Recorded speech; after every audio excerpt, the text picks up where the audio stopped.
la journal ya peuple pour la peuple mbote. Nabilo nyonso tuna seronion soto fongoli yango pona kutesa mnonenge président ya Sénat Jean-Michel Samalukonde Kenge ayambaki na cabinet na ya mosala mokolo ya mercredi 19 mars 2025 délégation ya programme des Nations Unies pour le développement PNUD na Mokuse.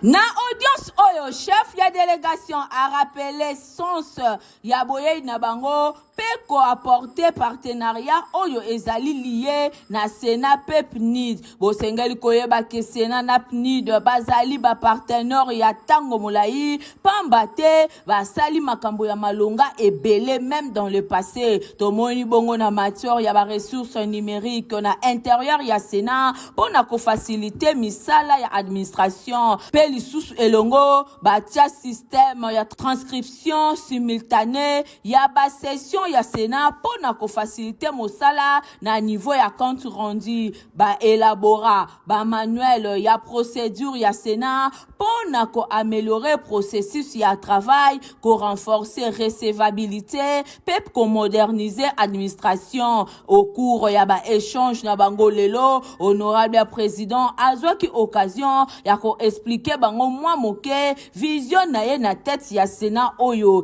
epai wapi apporter bango ba ambition na ye ya modernisation ya Sénat ya administration pe lolenge nini azako envisager ko renforcer dialogue entre Sénat pe ba institution provinciale pambate na sens oyo Sénat azali vraiment na mandat wana ezalaki déclaration ya Damien Mama représentant résident ya PNUD na République démocratique du Congo na Mokuse bosengeli koyeba ke PNUD ezali ko conforter na ba ambition oyo ba apporter et pas ya président ya Samalukonde pour na chambre haute ya parlement pe balaki ye accompagnement na bango ba yoki malamu na ba intérêt na bango pambate ba ambition nango pambate ba ambition na ye ezali kotalisa malamu domaine ya intervention ya PNUD ba yokani ya kokuta na katango nyoso pona ko faire en sorte que ba ambition ya modernisation ya Sénat et ba solo kozala bongo réalisé.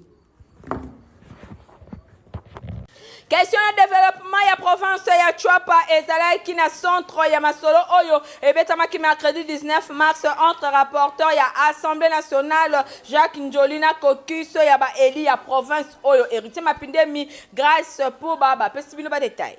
Province ya Chwapa ezali kosala face na ba défi ya développement ya ndenge na ndenge na ba secteur ebele ya vie banzela ezalité sur le plan social population azana passe ya kosakanate dossier ya programme ya développement local ya 145 territoires ezali exécuté à peine na province natina wana bakisa makambo etali ba salaire ya ba agent ya l'état ba dossier ya ndenge na ndenge epusaki ba eli ya Chwapa oyo basangana na kati ya kokis na bango baeba na kokutana na rapporteur ya Assemblée nationale professeur Jacques Njoli Esengekeli oyo yepe azali bongo mwana ya province ya Chwapa. Objectif ezalaki baeba na ko réfléchir ensemble pour na ba différentes pistes ya solution ba koki ko proposer pour na essor ya province ya Chwapa. Délégation ya Kokisa Baili ya Chwapa et Kambamaki et pas ya président na yango député national Ingelemba oyo a dévoilé ki liboso ba panzi sango objet ya bokutani na bango elongo na porte-parole ya chambre basse ya parlement alobi boyebi ke Chwapa ezali bongo na honneur ya kozana moko na bango oyo azali rapporteur ya Assemblée nationale. Et puis, boye le 15, bango ba fungola ki session parlementaire ya mois de mars. Tokoki ko banda session te sans toutefois kokutana na mwana na biso oyo azali wana na cadre wana nde réunion ya Kokisa Baili ya Chwapa ba pasaki en revue situation ya province na bango après ba vacances parlementaires donc baloi ba yaki komona pe kosolola elongo na d'une fils ya Chwapa boye bango nyonso ba azali ko se comporter na ndenge ya malamu po na session oyo lokola esengeli ko gérer ba tension ezali pe province ya Chwapa pendant ba vacances parlementaires ezalaki question pour la situation ya développement ya province ya Chwapa oyo titango oyo ezali marginalisé boye ba agent ya l'état bango bazali mal payé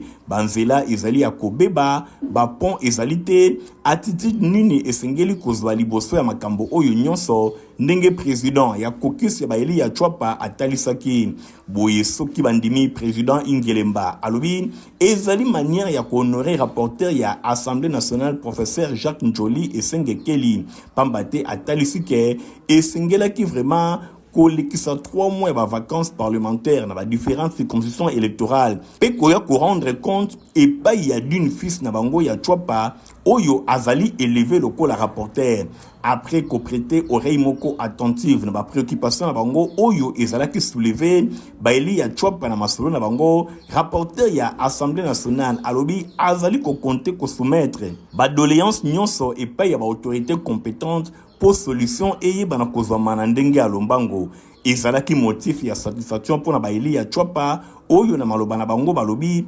masolo elekaki kitoko professeur Jacques Njoli a rassuré bango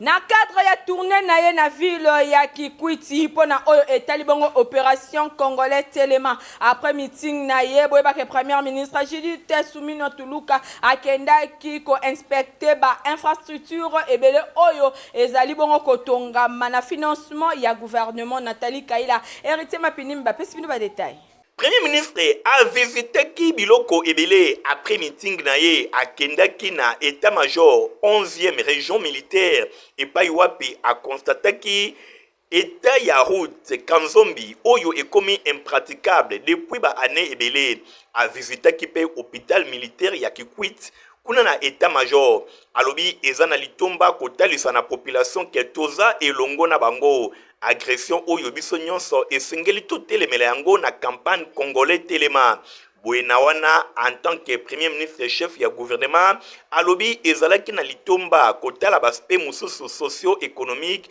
oyo bazali concerné la population kotalisa bango ke gouvernement azali ko garder bango en esprit pambate mosalande e kotombola mboka chef ya gouvernement akendaki na hôpital militaire régional ya Kikwit et pa wapi misala ezali kosalema hôpital oyo ezali réhabilité grâce na financement ya gouvernement a visité hôpital militaire na instruction nyonso epesamaki po na ko réhabilité hôpital oyo pe ko bakisa maternité pe centre d'hospitalisation misala ezali kokoba normalement dans 3 ou 4 mois maternité oyo ekosila akendaki ko visiter ba bâtiment ya construction ya état-major ya 11e région militaire Judith Suminwa akendaki pe ko visiter route Kanzombi oyo ezali nzela moko ya intérêt économique ya makasi na commune ya Lukeni na Kikwit kuna ezali bongo na état moko ya malamu te depuis banvula ebele alobi a utiliser kinzela po na ko produire biloko ya malonga oyo ekomema ekouta na kipuka kibangu route oyo lelo ezali coupé na ba érosion oyo esali banvula ebele na quartier Kinzombi chef ya gouvernement a rassuré population na implication na ye po na réhabilitation ya nzela oyo a félicité maire ya Kikwit pambate a bandi déjà ko créer misala pona kosilisa érosion lelo esengeli ko discuter na Kinshasa pona kotalisa ndenge nini koluka misolo oyo ebongi pona ko réhabiliter nzela oyo pambate e ko permettre ko relier partie ya population ya Kikwit pe lisusu na secteur oyo ezali ko représenter 30% ya population yango ezali coupé na ville premier ministre a confirmé que courant électrique oyo ezali produit na barrage ya Kakobola et kozala définitivement lancé mvula oyo na août 2024 ba essai expérimentaux yango esalemaki Judith Suminwa a promettre ko s'impliquer activement na finalisation ya misala ya électrification ya Kikwit pe abakisi ke ekolandisama na ba projet ya électrification ya Idiofa pe ya Bulungu. Commissaire divisionnaire adjoint à la police Blaise Kilimbalimba a sala qui visite moko stratégique na réacteur nucléaire ya recherche tricot de mokolo ya mercredi 19 mars kuna na Unikin. Commissaire divisionnaire adjoint à la police Blaise Kilimbalimba a effectué une visite stratégique na réacteur nucléaire de recherche tricodé oyo ezwami na centre régional d'études nucléaires de Kinshasa Krenka na Mokuse yango ezwami bongo na kati ya université ya Kinshasa Inikin na Mokuse avant nous visite na ye bosengeli koyeba ke Blaise Kilimbalimba azalaki na réunion de travail na commissaire général Steve Mwanza Kamunga oyo ezalaki accès pour na sécurisation pe protection physique ya ba installation ya Grenka discussion oyo ezalaki apporté pour na ba défi lié na protection ya site sensible oyo pe ba mesure ya ko renforcer pour na ko assurer sûreté na yango. Grenka yango ezalaka fondé na ba année 1950 na impulsion ya ba BES ezali bongo premier centre ya recherche nucléaire na pays pe eza ko jouer rôle moko ya motuya na développement ya science nucléaire na Afrique. Yango eza ko abriter lelo recteur Tricodé pambate ezali na puissance ya 1 megawatt. Yango ezali ko succéder na Trico 1 oyo ezali premier réacteur nucléaire ya continent africain et pa wapi ba inauguraka yango le 6 juin 1959 après ba échange na bango na huis clos. Patron ya la police ya ville ya Kinshasa a parcouraki ebele ya ba installation pe ba locaux stratégique ya site oyo avant à visiter réacteur Tricodé. Mission na ye ezalaki inscrit na cadre ya renforcement ya ba mesure ya sécurité autour ya ba infrastructure sensible pe na regard ya ba enjeu oyo ezali lié na recherche nucléaire na République démocratique du Congo. La police va neutraliser qui na butu ya mardi comme mercredi 19 mars kuna na quartier ndanu na commune ya limete grand criminel oyo anyoko la population ya coin oyo. Dali première population ya ndanu bazo na pasi. Ba criminel bazo na minduki. Population bazo la pongite, bazo na minduki bambiali. Donc tout ça population butu moi bazo la pongite. Criminel oyo bomoni alali boye ye azalaki ko faire partir na groupe ya ba gang oyo ba visitaka ba habitants ya quartier ndanu poids lourd non loin na paroisse catholique Saint-Bernard oyo ezwami na 17e rue Limete. Bandi oyo ye asikome na suite ya ba blessure après ba accrochage na la police. Na nzoto na ye azalaki na teni ya ba FRDC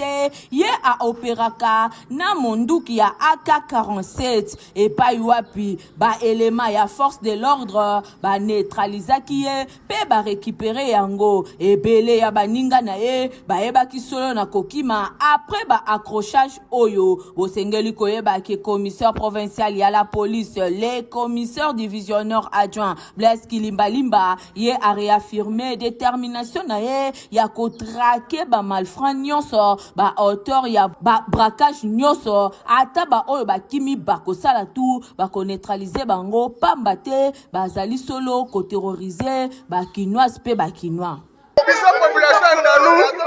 bi aumela na yaza libela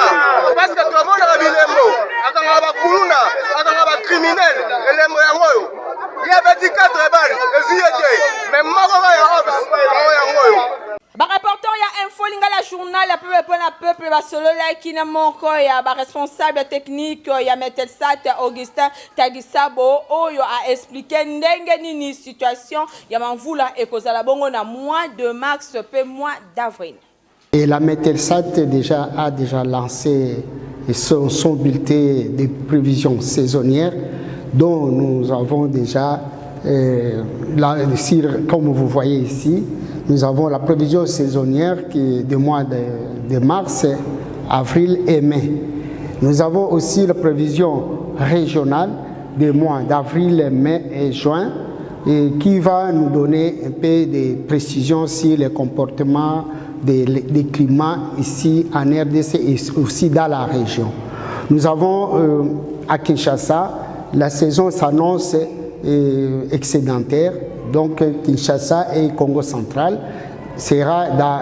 une période excédentaire de précipitations, soit des pluies. Nous avons aussi l'équateur. Au nord, nous avons les bas ouélés et les hauts ouélés, ainsi que l'Ituri, les nord Kivu et les sud Kivu, qui seront dans les excédentaires. Nous avons dans la région, comme nous montre la prévision de Serbac, et nous avons la saison sera normale à partir de la zone où s'embrase Brazzaville et les Gabon, ainsi qu'une partie de la RDC, d'où la partie ouest. Donc cette partie-là aura aussi des pluies et caractérise ça comme le pluie normal. Mais les températures, en ce qui concerne les températures, nous constatons que les températures seront normales. C'est-à-dire, les températures vont nager entre 31, 32 ou voire même 33 degrés pour la saison. Parce que c'est la saison de pluie, la température, il fait tellement chaud. Et il fait chaud pourquoi? Parce que l'atmosphère a besoin de l'énergie. Et cette énergie-là, c'est pour la formation des nuages qui peuvent donner des précipitations, des nuages convectifs dont nous parlons, des nuages convectifs. Ce sont des nuages qui s'étalent en grand développement, qui donnent le coup de tonnerre et qui peuvent donner des précipitations. C'est pourquoi il fait chaud pendant la saison de pluie. Au gouvernement, nous demandons de prendre des dispositions pour le public qui se trouve à côté des eaux, en fait de pouvoir sauver leurs vies et les biens qui peuvent être vulnérables. Initiateur ya complexe scolaire Mama Pemba Yemoko honorable Nerombungu assistaki na culture ya vendredi ndenge ezalaka omo mesano la dilandu héritier Mapindemi. Ndenge kaka ezalaka chaque vendredi na complexe scolaire Mama Pemba école ya fondation Nerombungu culte moko spécial et salemaka pona kotika école pe promoteur na yango elongo na ba enseignant nyonso na maboko ya Nzambe ndenge moko pe vendredi 13 mars 2024 ba élève nyonso bazalaki wana na présence ya yemoko initiateur ya complexe scolaire Mama Pemba yemoko honorable Nerombungu oyo azalaki wana pona ko assister na culte oyo Bosimba ke monitrice ya école de dimanche ateaki bana mingi mateya na mokanda ya 1 Pierre chapitre 1 verset 15 à 16 alobaki na ba élève nyonso esengeli bazala saint lokola yemoko Nzambe azali saint alingaka masumu te moko na moko esengeli ayeba na komibatela moko na moko esengeli abatela conduite na ye azala sembo liboso ya Nzambe pona ko réussir na vie na yo nyonso wana ezalaki capté 5/5 pambate ba élève nyonso oyo bazalaki bien édifié et longo na corps enseignant pe corps administratif basepelaki na mateya oyo ndenge kaka ezalaka lokola momesano na complexe scolaire Mama Pemba. Naza monitrice à école de dimanche na tei na 1 Pierre 1 15-16 pona bazotalisa biso tozala saint lokola yemoko Nzambe apona biso. Alors pona nini nazwi verset wana ezolobela biso conduite dans toute notre conduite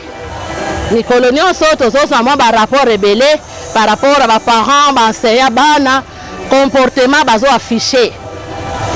biso toza wana pona ko former intégralité ya mwana ko former dans un tout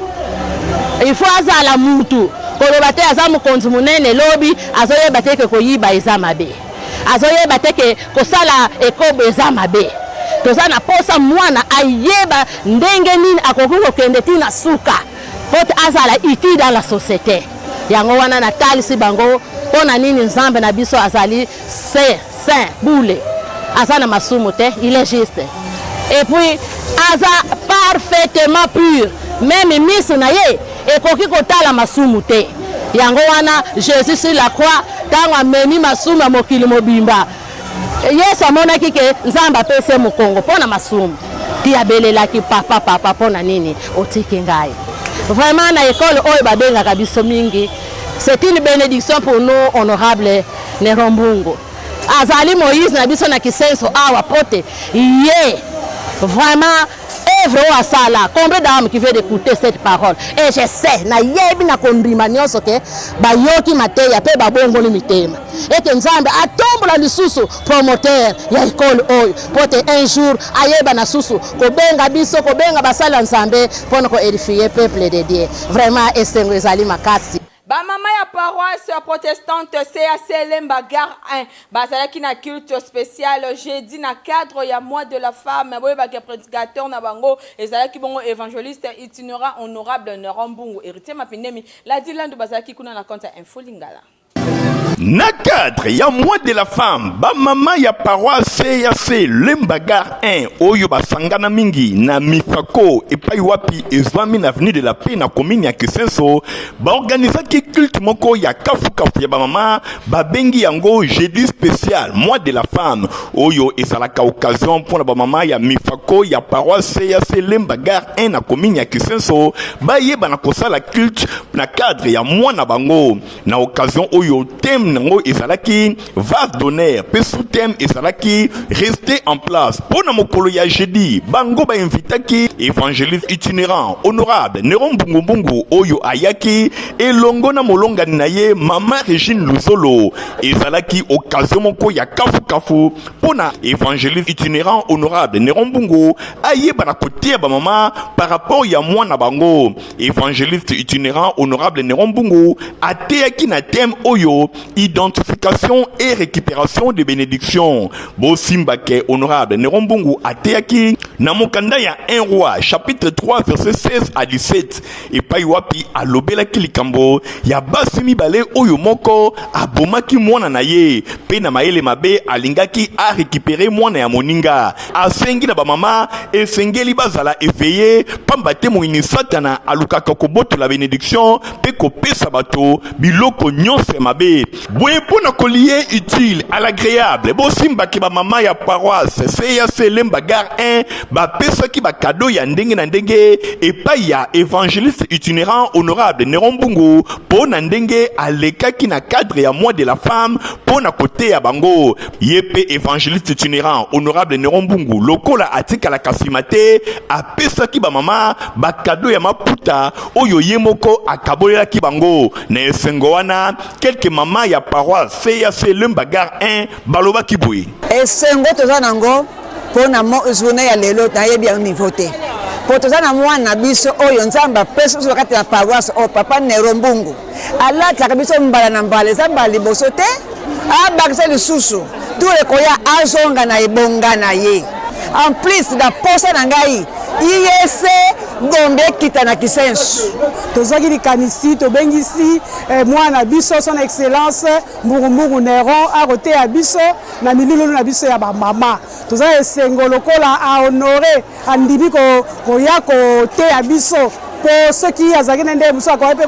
koya te me atosi ba mama atosi nzambe atei biso vraiment tosepeli mingi na mateya atei biso zali chaque année le mois de mars na niveau ya communauté mifako communauté boma oyo ezokamba na mama Alphonsine bunda batiaka programme na biso na mois de la femme batielaka biso programme bongo lelo toyambi papa son excellence évangéliste itinérant Néron Mbungu atei biso identification pe récupération ya bénédiction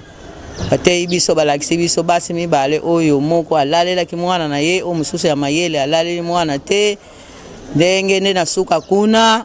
mwasi oyo azali éveillé amonaki ete mwana oyo akufi azali ya yo oyo yanga yango ne ya momo kati na yango toyambi ye na esengo nyonso vraiment pe na suka biso na niveau ya mifako communauté topesi cadeau pe papa pe atiki biso bongo te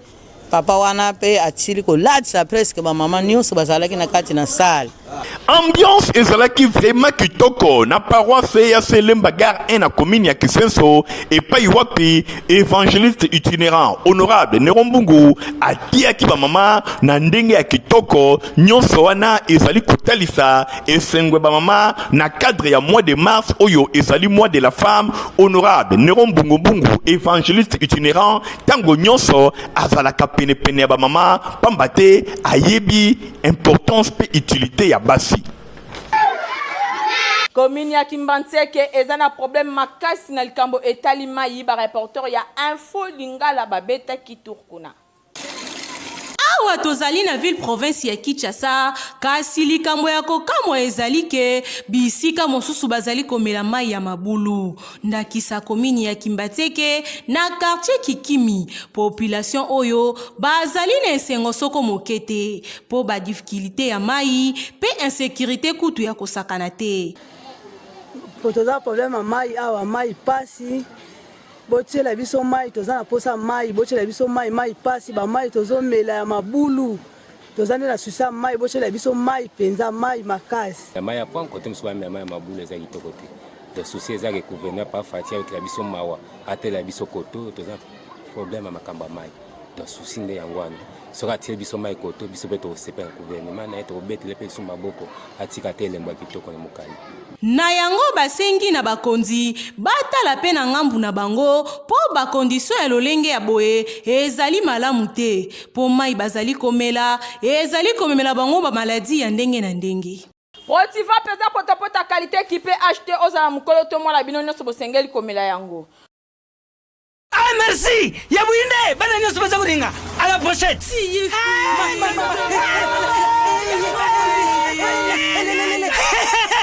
Vous allez quoi mais Protiva est tonne la protéine et énergie.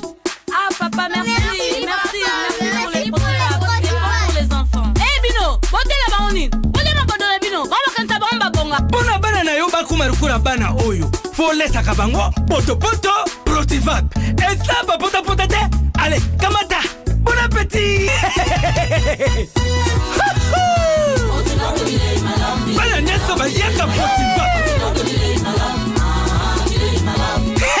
Ah ba sisi kulia ya bango Protiva, ba bandi ba danser na bango ya ba bébé pro. Tala.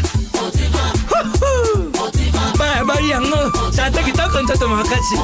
Tukana mbimbi, oyo tukana mbimbi. Makusa, Protiva, poto kitoko pona ba bébé pro. Olinga kolota ba sapata qualité place eza semoko na 7e rue Limete et pa ya Papa Griffe. Papa sinangai e utako apio.